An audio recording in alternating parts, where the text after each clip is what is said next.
a vingança da natureza. O efeito estufa já derrete as geleiras. Papo furado. Oi? Já vamos chegar lá. O planeta pede socorro. O planeta não pede nada, a primeira coisa. Tá? Quem pede socorro somos nós. O planeta fala assim, não quero nada. Dá um terremotozinho, morre 1 milhão de pessoas. Certo? O planeta se espreguiça. Cai a cidade inteira. Né? As placas, tecnologia de placas, né? Precisa dar um ajustezinho aqui de 1 milímetro, 1 milhão de toneladas. As pessoas esquecem que nós estamos, na verdade, em cima de um negócio chamado mega navios, que são os continentes, que trafegam um negócio chamado o quê? Manto, né? A astenosfera, borbulhando. Né? Aí uma bolha vem um pouquinho mais para a esquerda, cai a cidade. Olha a escala, olha só o poder que nós temos, né? Temos um poder incrível. Essa daqui foi a única vez que a Times fez uma capa verde. E o que está dizendo lá? Como vencer a guerra ao aquecimento global. Pelo amor de Deus, né? Plantando árvore é que não vai ser. Ciclones tropicais continuam muito bem, obrigado. Tá? Não é porque teve aquela onda de ciclones tropicais dos Estados Unidos que tinha aquecimento global. Pelo contrário, essas máquinas termodinâmicas fazem justamente o quê? Converter energia térmica em energia cinética. A mesma coisa os ciclones extratropicais, que estão fora dos trópicos, só que de uma maneira diferente, e os ciclones extratropicais polares que atuam na Antártida e alguns no Ártico. Esse pessoal aí são máquinas termodinâmicas extremamente eficientes e não há nenhum indício que mostre que essas máquinas estão aumentando. Justamente porque se a atmosfera estivesse aquecendo, ela ia ficar uniformemente aquecida. Logo, as máquinas não têm função de existir. Quer dizer, é um contra-argumento dizer que os ciclones estão aumentando. Isso é patifaria, não existe. E aí, o John Christie, que é um dos céticos americanos, coloca lá: é extremamente frustrante para um cientista ver na mídia que cada desastre meteorológico está sendo acusado de mudança climática, quando, na verdade, esses eventos fazem parte da variabilidade climática do sistema, a variabilidade natural do sistema climático. Então, o Catarina, no Brasil, não foi o primeiro ciclone tropical, como vocês já ouviram aqui, acho que nesse evento. Em 1970 já teve outro. Tá? E, na verdade, ele nasceu como um ciclone extratropical, foram condições específicas que tinham uma seca muito forte no sul do Brasil, e por isso que ele aconteceu. Outras informações interessantes que nós podemos falar sobre o nosso querido planeta Terra. Ajuste nas séries de temperaturas. Primeiro, eles queriam colocar de qualquer maneira que 1998, 2000, etc. e tal, eram anos mais quentes. Aliás, a imprensa todo ano fala, este será o ano mais quente. Não é. Tá? Quando se fez o ajuste climatológico aqui, viu que os anos 30 têm anos mais quentes. Então, 34, 21, 31, 38, 39. Aí tem lá 90, 99 e 2006. 98, 99 e 98 foram justamente próximos do ápice solar, porque o Sol também tem ciclos, certo, de cerca de 11 anos, ora mais energia, ora menos energia. Atualmente está pegando os aquecimentistas de calça curta dentro do banheiro sem papel higiênico. Porque o Sol, desde 1920, nunca esteve tão tranquilo. 1,4 manchas solares por dia. O Sol está quietão lá, vagabundando. Certo? Maravilha. E tem mais ainda. Né?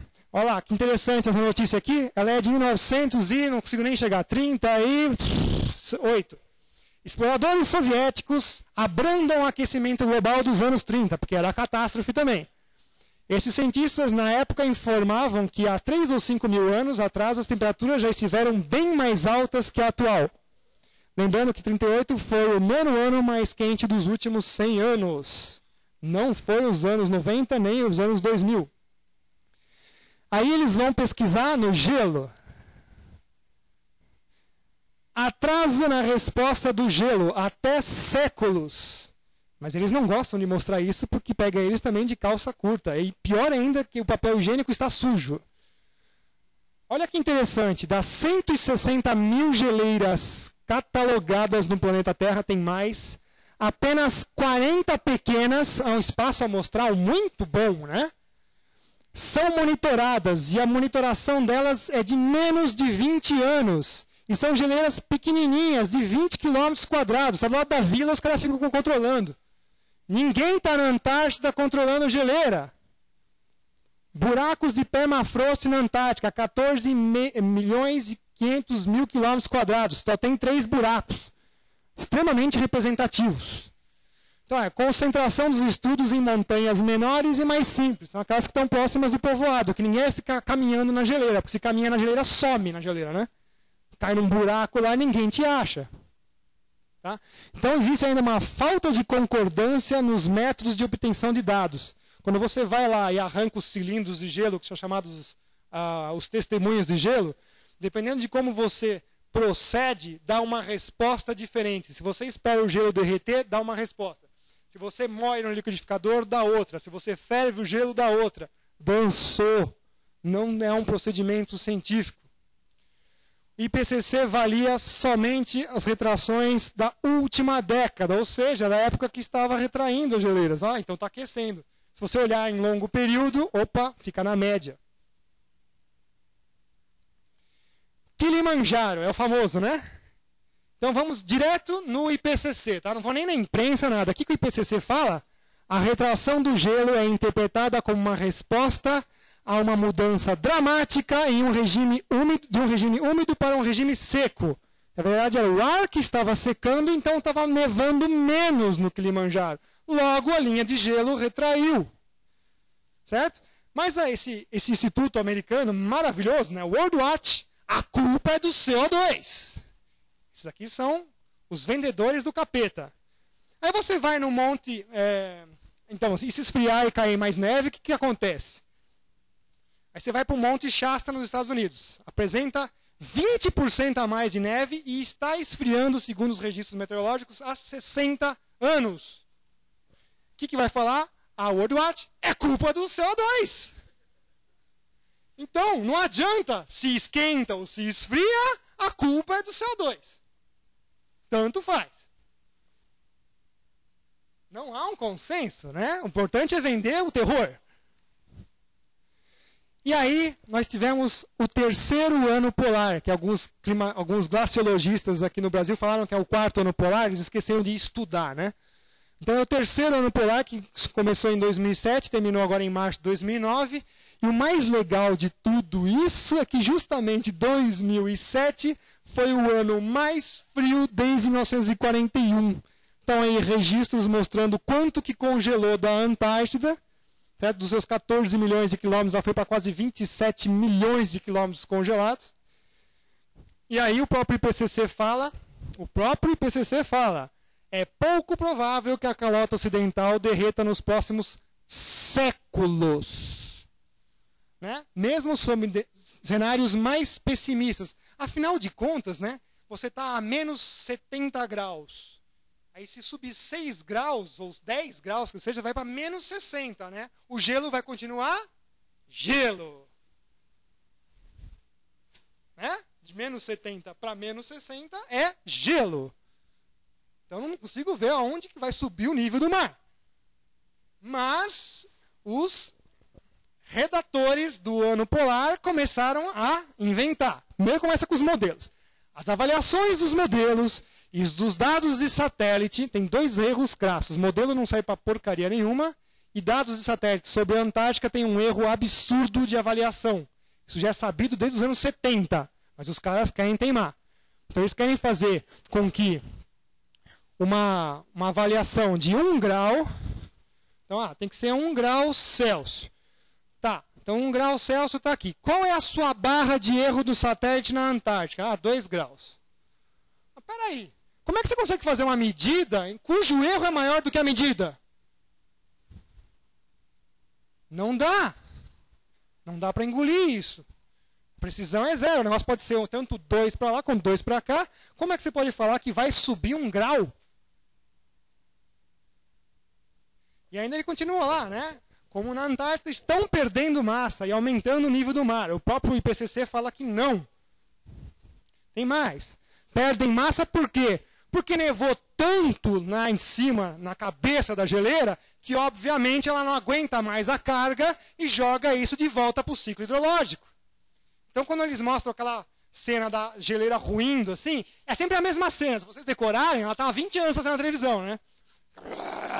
A função da frente de geleira é devolver água ao ciclo hidrológico. Ela tem uma velocidade de deslocamento que foi feita para isso. A pressão lá em cima é muito maior. Então lá embaixo ela arrebenta e volta para o oceano. Venta demais, racha a geleira. Mas é sempre a mesma imagem, vocês podem ver. Afinal de contas, os caras ficam de plantão lá. Vai, ui, filma! Não. Ninguém fica fazendo isso. Função da frente de geleira é devolver bloco de gelo para o oceano. Tem mais, né? Novos dados também confirmam que o aquecimento da Antártida está muito mais alastrado do que se pensava anteriormente. Nada a ver isso daí. Que mais? Corrente circumpolar antártica esquentou. Então, não foi a atmosfera que esquentou, foram os oceanos. Mas nós sabemos que os oceanos são os grandes reservatórios de calor da Terra. Os ciclos oceânicos são até de mais de 1000 anos. Quer dizer que a coisa que está acontecendo na Antártida agora começou provavelmente há 1000 anos atrás. A resposta do oceano é muito mais lenta. E os caras dizem que isso aí são sinais do aquecimento global, está afetando a Antártida de modo jamais suspeitado, né? Deve ser um jornalista que escreveu esse relatório. E aí, se a temperatura da média da Antártica é de 50 negativo, como eu falei para vocês, para derreter tudo isso daí, você precisaria ter temperaturas extremamente altas nos polos. Significa que aqui nos trópicos já está todo mundo torrado. Não estou mais nem preocupado com o aquecimento global. Já morremos mesmo, né? E quanto ao ozônio, eu falei que não ia esquecer dele. Além disso, notou-se um quadro complicado envolvendo as interconexões entre as concentrações de ozônio sobre a Antártida. Quadro complicado, uma ova. Isso já é abordado no nosso curso de mudanças climáticas. Quais são as relações do ozônio na Antártida? Olha só que interessante, né? Eles precisaram fazer um ano polar para concluir aquilo que nós vimos numa aula, né? O vórtex polar, as condições de vento, a frequência das tempestades de superfície ao redor do perímetro antártico, é uma coisa que eu estudo já há 7 anos só, tá, pessoal? Esse conhecimento nos permitirá refinar os modelos que associam o aquecimento global à redução do ozônio. Então agora eles têm que fazer mais um culpado para o buraco na camada de ozônio. Isso é uma grande mentira. O ozônio é formado por radiação. E ainda vem a outra, a máxima total. Quem realizou a pesquisa pelos dados do satélite foi o Michael Mann. Alguém conhece ele? Não, ele deve estar enterrado já, né? É igual um avestruz. Ele já foi desmascarado internacionalmente pelo seu famoso taco de hóquei, que o nosso querido... Opa, fugiu o negócio? Não, tem aqui. Volta. Não está aparecendo. Ele está trocando. Nosso amigo Al Gore, Al Bobo, vai no filme dele, sobe naquela plataforma e vai seguindo a temperatura assim, né? Então ali foi uma falseta, uma mutreta climática. Pegaram dados aquecimentistas e multiplicaram só por 270. Aí, obviamente, vai subir, né? A temperatura. Então vocês veem que os modelos podem ser muito bem manipulados. Então, quem realizou a pesquisa foi em outras palavras, então, o terceiro ano polar gastou 400 milhões de dólares e deixou o quê? Muito a desejar. Então, pega o terceiro ano polar inteiro e enfia no lixo.